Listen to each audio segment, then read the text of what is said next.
사도행전 27장 14절로 26절입니다. 한 구절씩 교독합니다. 얼마 안 되어 섬 가운데로부터 유라굴로라는 광풍이 크게 일어나니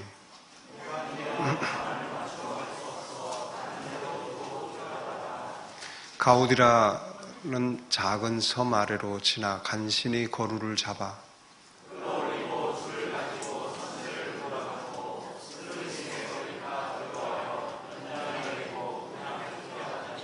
우리가 풍랑으로 인해 애쓰다가 이튿날 사공들이 짐을 바다에 풀어버리고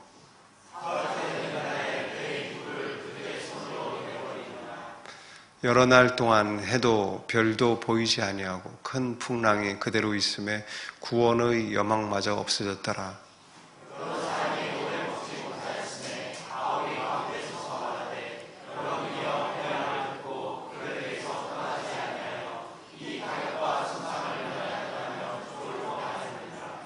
내가 너희를 권하노니 이제는 안심하라. 너희 중 아무도 생명에는 아무런 손상이 없겠고 오직 배뿐이리라.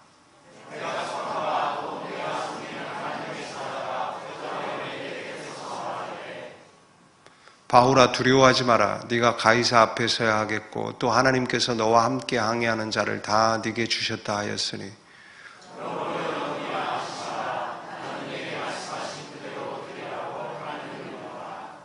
다 같이 읽습니다.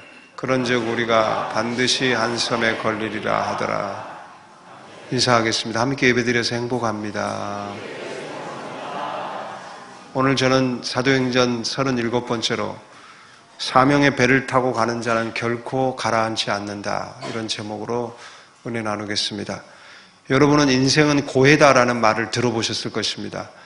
바닷물이 쉴 새 없이 일렁거리듯 인생은 고난이 쉬지 않고 닥쳐오는 것입니다.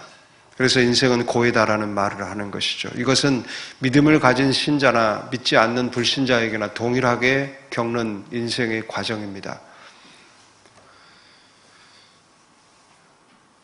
여러분, 우리는 이렇게 생각합니다. 예수님을 믿고 구원을 받으면 고난이 면제되지 않는가? 그런데 생각해 보십시오. 출애굽을 한 이스라엘 백성들이 광야길을 걸어 시내산을 향해 갈 때 햇빛과 싸워야 했습니다.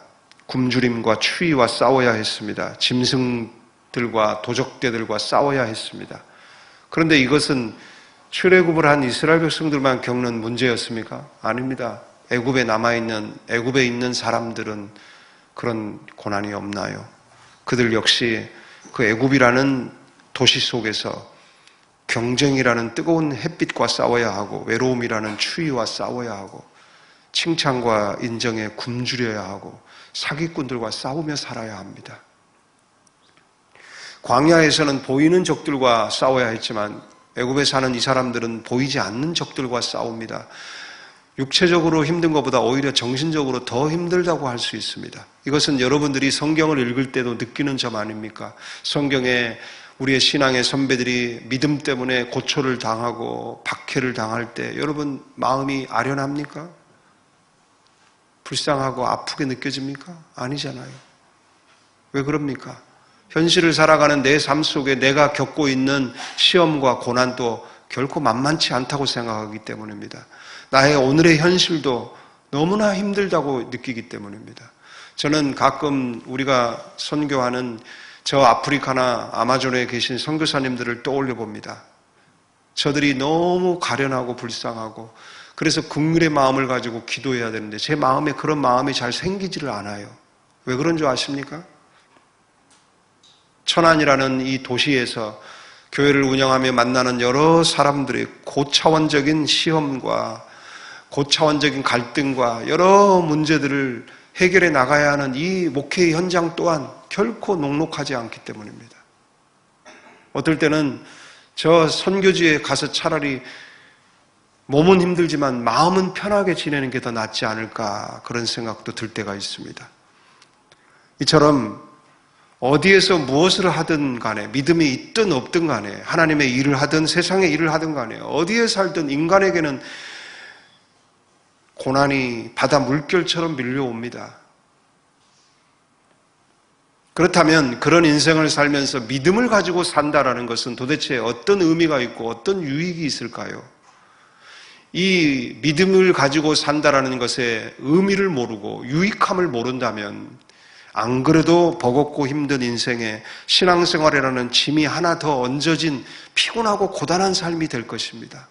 오늘 여러분은 성령의 감동을 따라 이 설교를 듣는 가운데 믿음을 가진다라는 것의 의미를 바로 깨닫고 믿음이 주는 유익을 발견하고 확신을 가지고 신앙생활하게 되기를 주의 이름으로 축원합니다.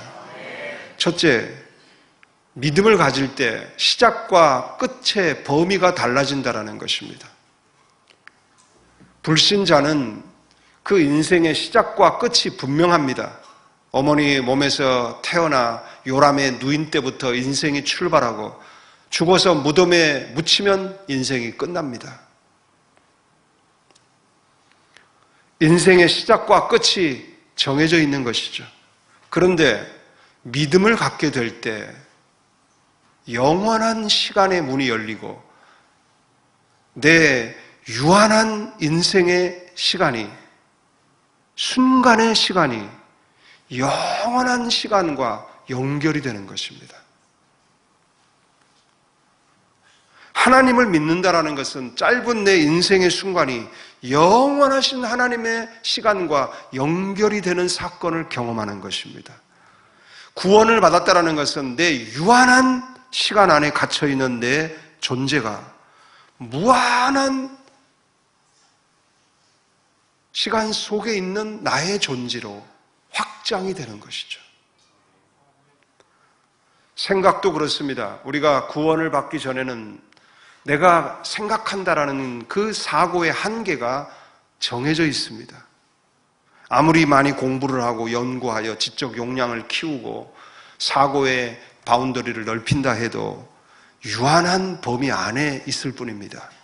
그런데 구원을 받으면 영원한 시간에서 하나님께서 우리에게 무한한 날개를 우리 생각 속에 날개를 붙여주심으로써 그 날개짓을 통하여 스스로 생각하고 스스로 이해하고 스스로 깨달을 수 있는 한계를 뛰어넘는 생각의 범위가 무제한적으로 늘어납니다. 한계가 없이 확장이 됩니다.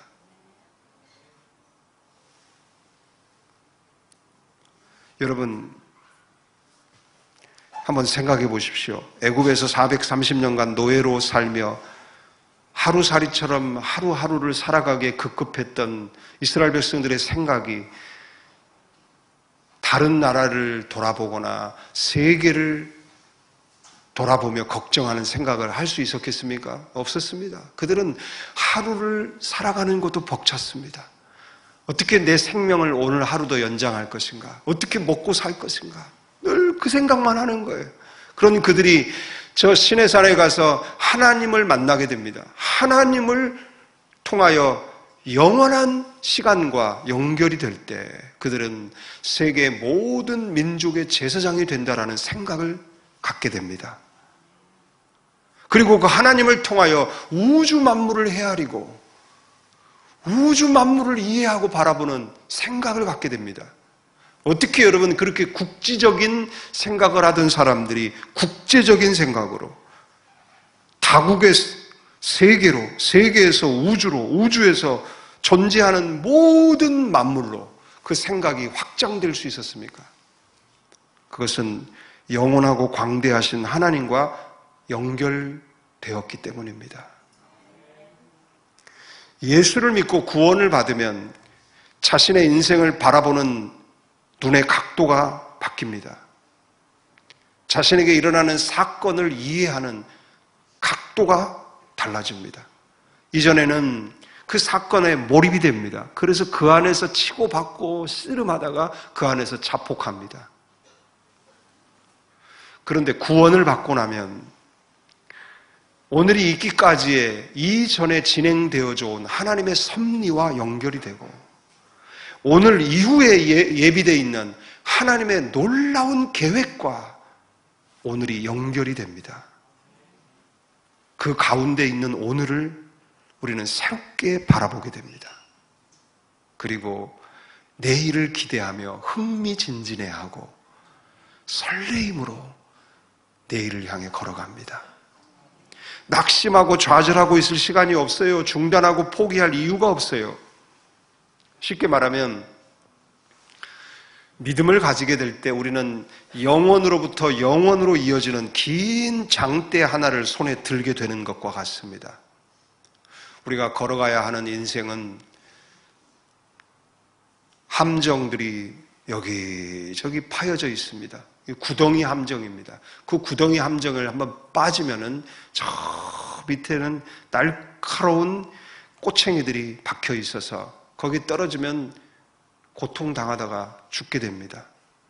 그런데 문제는 이 구덩이가 흙이나 나무나 나뭇잎으로 위장이 되어 있어요. 그래서 알 수가 없는 거예요. 한번 잘못 밟으면 수십 미터 아래로 추락하여 꼬챙이에 박히게 됩니다. 모든 사람들은 그 길을 걸어가죠. 그런데 예수를 믿고 구원받은 사람은 영원부터 영원까지 이어지는 긴 장대를 가지고 걸어갑니다. 그렇기 때문에 구덩이를 잘못 밟아 빠져도 발은 빠지지만 몸은 빠지지 않습니다. 잠시 잠깐 마음이 힘들고 상처를 입을지언정 내 전 인생이 추락하지 않습니다. 가끔 시험을 만나기도 하고 고난을 당하기도 하고 그로 인하여 철학적 고뇌에 빠지기도 하고 회의와 의심에 빠지기도 하지만은 내 인생 전체가 추락하지는 않습니다. 왜 그런 줄 아십니까? 영원으로부터 출발하여 영원으로 나아가는 내 인생의 의미가 나를 붙잡아 주기 때문입니다. 오늘 본문에 바울이 탄 배는 망망대해 한가운데에서 좌초가 되었습니다. 파손이 되었습니다. 모든 것이 수백 미터 바닷속으로 가라앉습니다. 그러나 바울은 가라앉지 않습니다. 또 바울과 함께한 사람들도 가라앉지 않습니다. 왜 가라앉지 않을까요? 무엇 때문에 그들은 가라앉지 않는 것입니까? 하늘에서 아직 해야 할 일이 있는 그들을 붙들고 있기 때문입니다. 여기까지 살아온 이유와 앞으로 살아가야 할 이유가 있는 그 장대 때문에 그들은 가라앉지 않는 것입니다. 이루어야 할 사명이 있는 사람은 결코 가라앉지 않습니다. 넘어져도 망하지 않습니다. 다시 일어납니다. 할렐루야! 의인은 넘어지지 않는 사람이 아닙니다. 7번 넘어지기도 합니다. 그러나 영원히 이어지는 사명이 있기 때문에 다시 일어납니다. 두 번째로, 믿음을 가지고 살 때 나 한 사람이 아닌 두 인격의 힘으로 살아가게 되는 것입니다. 나 혼자 사는 것이 아닙니다. 분명히 보이는 것은 나 혼자인 것 같지만 보이지 않는 하나님이 사랑의 인격을 가지신 그분이 내 안에 계시고 나와 함께 사시고 나와 동행하십니다. 나는 혼자 같지만 두 인격의 힘으로 살아갑니다. 그래서 살아내는 인생을 살지 않습니다. 이를 악물고 막 이겨내고 내 힘으로 참고 내 힘으로 애쓰고 노력하여 살아내는 인생을 살지 않습니다. 그분의 도우심으로 그분의 은혜로 사라지는 인생을 삽니다. 그분의 힘으로 사라지는 것입니다. 할렐루야! 우리가 누군가를 사랑해야 할 때 그렇습니다. 누군가를 사랑해야 할 때 내가 가진 내 사랑의 힘으로 사랑할 때는 어느 순간부터 사랑이 버겁기 시작합니다.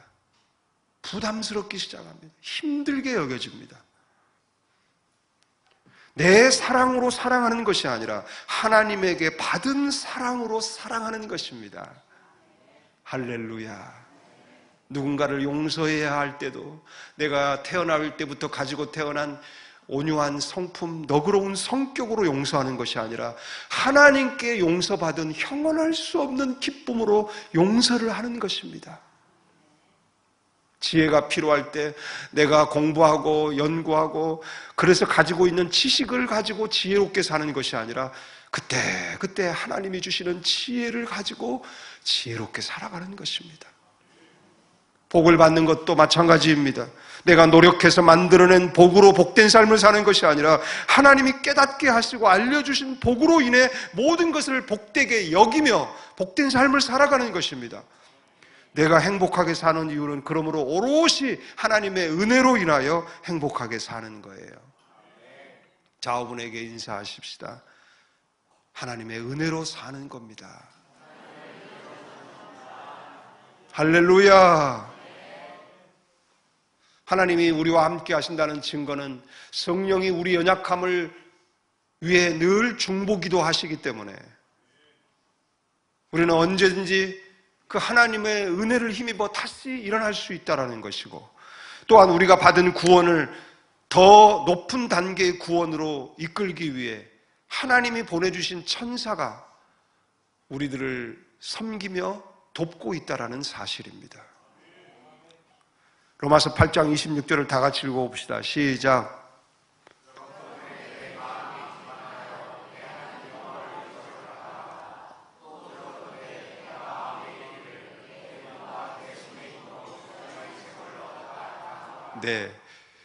내 하나님 여호와를 기억하라. 그가 내게 재물 얻을 등을 주셨다 함이라. 이 구절을 뛰어넘어서, 자, 로마서 8장 26절을 띄워주세요. 다 같이 한번 읽어봅시다. 시작. 이와 같이 성령도 우리 연약함을 도우시나니 우리는 마땅히 기도할 바를 알지 못하나 오직 성령이 말할 수 없는 탄식으로 우리를 위하여 친히 간구하시느니라. 성령이 우리를 돕고 계신 것이죠. 또 하나, 천사가 구원받은 성도가 시험을 이겨내고 고난을 극복하며 더 높은 차원의 구원에 이르도록 천사들이 우리를 돕고 있습니다. 한번 읽어봅시다. 시작. 모든 천사들은 부리는 영으로서 구원 얻을 후사들을 위하여 섬기라고 보내심이 아니에요. 오늘 본문에도 구원의 소망이 꺼져가는 순간에 천사가 나타납니다. 한번 읽어볼까요? 내가 속한 바 곧 내가 섬기는 하나님의 사자가 어젯밤에 내 곁에 서서 말하되 바울아 두려워하지 마라. 네가 가이사 앞에 서야 하겠고 또 하나님께서 너와 함께 항해하는 자들을 다 내게 주셨다 하였으니 그러므로 여러분이여 안심하라. 나는 내게 말씀한 그대로 되리라고 하나님을 믿노라. 어젯밤에 나타난 천사가 바울을 위로해주고 권면을 해줍니다. 그로 인해 바울은 약해져 있던 믿음이 다시 강한 믿음으로 바뀌고 하나님께서 그 믿음으로 바울의 평안을 절대적 평안으로 바꾸어 주었습니다. 여러분, 바울에게뿐만 아니라 지금도 믿음의 길을 걸어가고 있는 여러분들에게 성령님은 함께 하시고 여러분의 연약함을 돕는 기도를 하고 계시고 천사들이 여러분과 하나님을 계속해서 연결해 주면서 더 높은 구원의 단계로 여러분을 이끌어주고 있습니다. 그래서 우리는 내 걸음으로 걸어가는 것 같지만 내 안에서 함께 걷고 계신 하나님의 힘으로 걸어가는 것이죠. 세 번째로 다 같이 읽어봅시다. 인생의 모든 것을 하나의 궤적으로 뚫고 가는 거침없는 방향성을 우리는 가지고 있습니다. 성도의 삶은 하나님이 깔아놓은 철로 위를 달리는 기차와 같습니다. 망망대해를 항해할 때 하나님께서 정해놓은 보이지 않는 항로가 있습니다. 우리가 우리 인생을 걸어가는데 하나님께서 정해놓은 항로로 우리를 인도해 주시고 계신 것입니다. 영원에서 와서 영원으로 돌아가는 하나님이 정해놓은 그 궤적을 따라 우리는 한 곳의 방향으로 거침없이 나아가고 있는 것입니다. 인류 역사를 보면은 수많은 영웅 호걸들이 등장했다가 사라지고 수많은 제국들이 등장했다가 사라지고 그들이 만들어 놓은 문화와 문명과 종교가 그들의 필요에 의해 만들어지고 그들이 사라지면서 다 함께 사라졌습니다. 그런데 그렇지 않습니다. 그 모든 것은 그들이 만든 것 같지만은 영원부터 영원까지 당신의 뜻을 세우시고 그 뜻을 이루어 가시는 하나님에 의하여 그 모든 것들이 만들어지고 존재하다가 사라지고 그걸 반복하는 것입니다. 하나님의 설계에 의해 존재했다가 사라지는 것이죠. 그렇기에 그들이 주인공이 아닙니다. 그들은 영원부터 영원까지 이어지는 하나의 뜻을 이 땅에 알려주고 가르쳐주는 도구였던 것입니다. 진화론의 창시자인 찰스 다윈은 종의 기원에서 종의 우수성을 어필합니다. 이 세상에 존재하는 모든 생명체는 그 스스로가 자신의 주인이다. 우등한 유전자가 끊임없는 진화를 추구하며 열등한 부분은 스스로 퇴화하고 우등한 부분은 스스로 진화하며 개량의 개량을 거듭하여 끊임없이 발전해 나간다. 이것이 생명체의 위대함이다. 생명체는 스스로가 그 스스로의 존재의 주인이며 그리고 이 만물의 주인이다라고 그는 말했습니다. 이 진화론을 기반으로 하여 수많은 학자들이, 수많은 철학자들이 종교도, 신도 인간이 만들어낸 산물에 불과하다라고 말했습니다. 니체는 인간의 이성이 하나님이 되는 순간 신은 사라지며 신은 죽는다라고 말했습니다. 과연 그럴까? 이 다윈을 회개시키고 구원받게 하려고 동시대에 함께 살았던, 기도하고 그를 위해 기도하고 권면하고 때로는 싸움까지 하면서 그의 잘못된 학설을, 그의 잘못된 이론을 바로잡아 주려고 애쓴 곤충학자 파브르가 있습니다. 그는 다윈과 완전히 다른 주장을 했습니다. 어떻게 보면 임상적으로 볼 때 파브르가 훨씬 더 자연세계를 관찰하고 연구한 경험이 많은 사람입니다. 파브르는 평생 수만 가지의 곤충들을 살펴보고 연구하면서 모든 곤충들에게 하나의 공통점이 있다는 것을 발견했습니다. 곤충들이 때가 되면 막 웁니다. 매미가 맴맴맴맴맴 물어요. 귀뚜라미는 귀뚤귀뚤귀뚤. 메뚜기는 어떻게 울어요? 메뚜기는 어떻게 메뚤메뚤하고 울어요?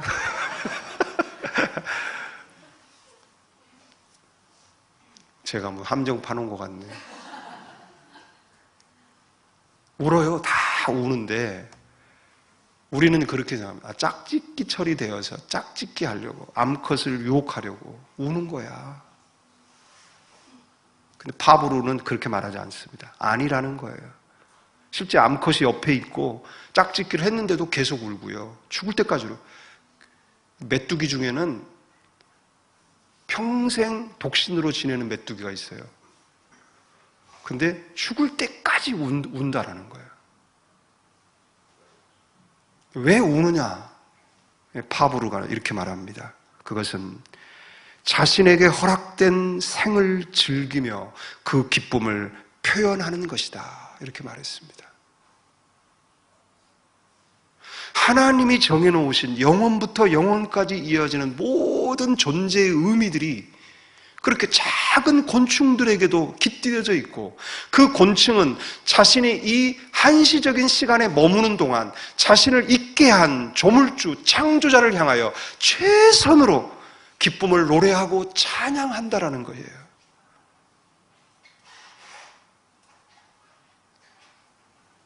그래서 모든 곤충들은 다른 소리를 내고 다른 기간에 다르게 울지만 자신을 지은 창조주인 하늘을 우러러보며 운다라는 거예요. 인간이 언제 가장 고귀하고 언제 가장 성스러워지고 언제 가장 아름다워지는가?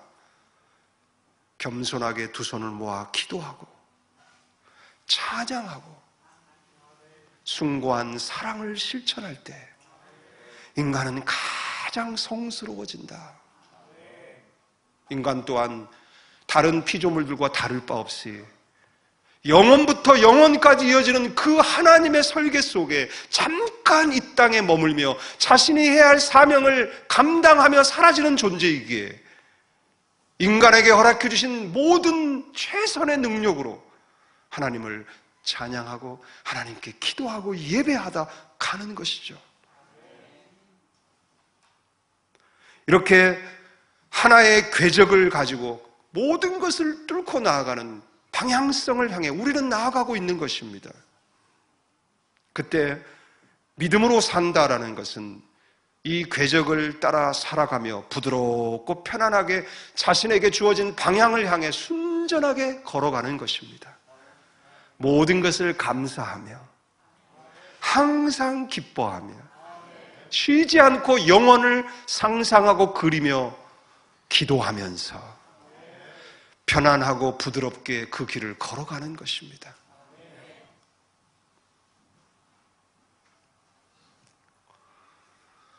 본문으로 돌아가면 배에 타고 있던 죄수들은 좌초와 파선의 그 상황 속에 공포에 떨고 있습니다. 죽음이 바로 앞에까지 다가왔다고 그들은 생각합니다. 모든 소망이 다 사라졌습니다. 그러나 영원부터 영원까지 이어지는 인생의 의미를 가지고 믿음을 가지고 그 상황을 마주하고 있는 사도 바울에게는 오히려 그 좌초의 경험, 그 파선의 그 경험은 축복 그 자체였습니다. 이로 인하여 로마에 더 빨리 가게 되고 로마에 가는 과정에서 한 섬에 들려 그 섬에 있는 원주민들을 구원하여 더 많은 상급을 쌓게 되니 이것 또한 감사하고 이것 또한 찬양할 일이에요. 할렐루야! 할렐루야! 바로 이것입니다. 믿음이란 이런 것입니다. 언제나 마음을 평안하게 해주고 언제나 강하고 담대하게 걸어갈 수 있게 해줍니다. 결론을 맺습니다. 바울의 인생 여정을 보며 우리의 인생 여정을 보게 됩니다. 바울의 사역의 여정을 보며 우리 인생의 사역의 여정을 보게 됩니다. 그리고 우리는 이런 결론을 맺습니다. 바울을 통해 역사하신 하나님이 오늘 나를 통해서도 역사하고 계신다. 그리고 나를 통해 하나님의 모든 계획을 다 이루실 것이다. 할렐루야!